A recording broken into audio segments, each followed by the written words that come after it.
দূরবীন অ্যাপে সবাইকে স্বাগতম। আমরা বর্তনী এবং জলবিদ্যুৎ চ্যাপ্টার নিয়ে আলোচনা করছিলাম। আজকে আমরা যে টপিক নিয়ে আলোচনা করব সেটার নাম হচ্ছে রোধ।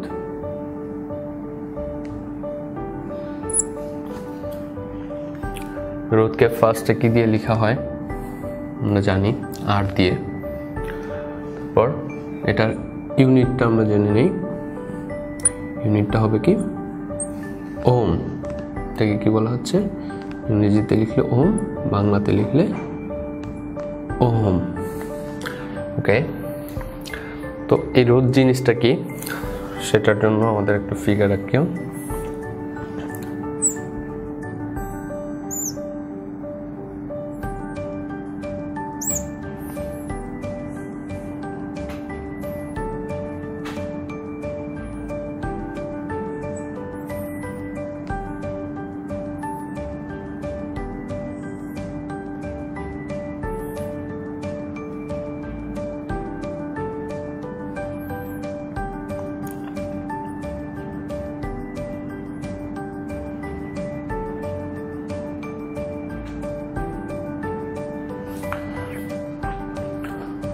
দেখো এখানে বর্তনীটাতে কি হয়েছে, একটা ব্যাটারি দিছি বি, এখানে চাবি দিছি, এখানে একটা অ্যামিটার স্থাপন করছি, এখানে একটা দুইটা রোধ দিছি, সে এটা R1 এটা R2। দুইটা রোধের ধরো ভ্যালু লিখলাম R1 1 ওহম, R2 2 ওহম। সে এই দুইটা রোধ আমার এই বর্তনীতে সংযুক্ত করা আছে।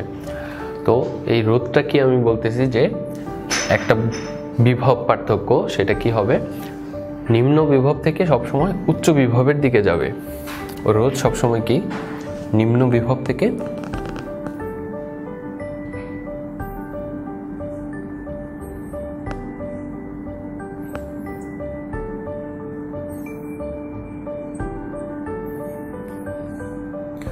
রোধ সবসময় কি নিম্ন বিভব থেকে উচ্চ বিভবে যাবে।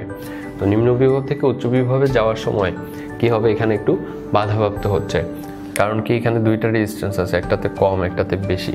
তো এই রেজিস্টার যে আছে, সেই রেজিস্টারগুলো কি হচ্ছে আমাদের এই যে এখানে আরটা আসতেছে কি সেই রেজিস্ট্রেশন থেকে। তো রোধটা হচ্ছে কি নিম্ন বিভব থেকে উচ্চ বিভবে যাওয়ার সময় আমাদের যে বাধাপ্রাপ্ত হচ্ছে, সেই বাধাপ্রাপ্ত হওয়াটাই হচ্ছে আমাদের কি রোধ বা রেজিস্ট্যান্স।